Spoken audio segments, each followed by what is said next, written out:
But we are all dedicated to, we're affiliated through a memorandum of understanding. We're all independent organizations, but we have an affiliation with the United Nations through those memorandum.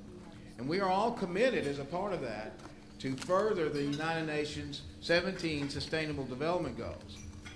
And we, working with the center, we have drafted a document of guiding principles for what we call people first public-private partnerships.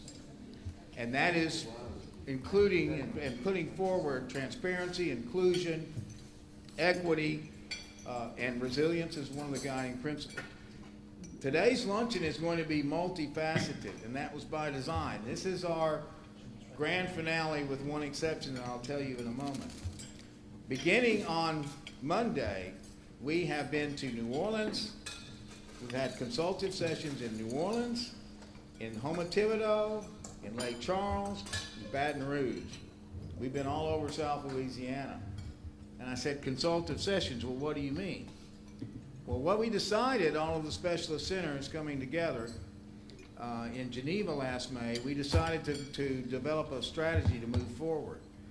And rather than work independently in our own silos, we decided that the very best thing would be for us to come together and lend our experience, expertise, networks, contacts, best practices, standards to places that may be receptive to those and in different themes, thematics. So the thematic for our visit to Louisiana is resilience.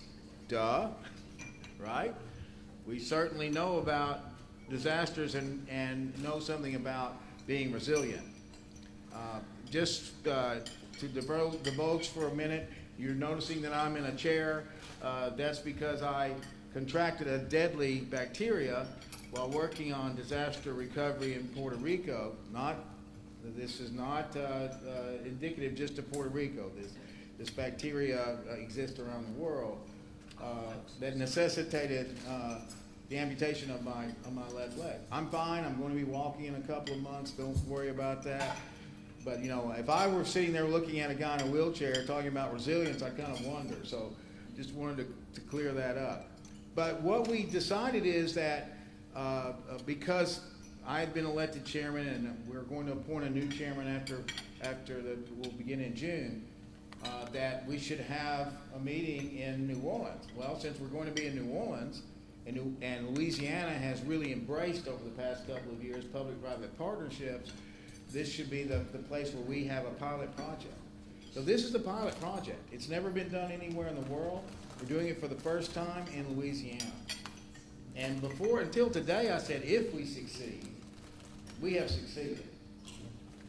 This, we hope, can be a model that can be used anywhere in the world with a variety of thematics, including maybe water. I'm always picking on my friend Diogo Oliveira, who you'll meet, because he runs the Center in Water and Sanitation. So maybe next time we'll be in Sudan talking about water and sanitation. I'm sorry, Diogo, I'm not going to say that again. But the point is,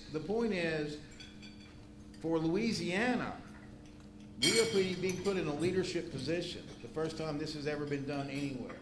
So hopefully we can be proud of that. So today's going to be multifaceted, as I said. We're going to have one of our own, Monique Boulay, who runs is the CEO of the Acadiana Planning Commission in Lafayette, who did a first of its kind ever herself, bringing together multiple parishes to do a multi-jurisdictional hazard mitigation effort. And it was a part of, again, a first ever Louisiana, the governor of Louisiana after the 2016 floods that we all remember, asked FEMA to do a comprehensive study of all the watersheds in the state. Well, we always think of the Atchafalaya when we think of that part of Louisiana, but actually the Vermilion River flows right through Lafayette.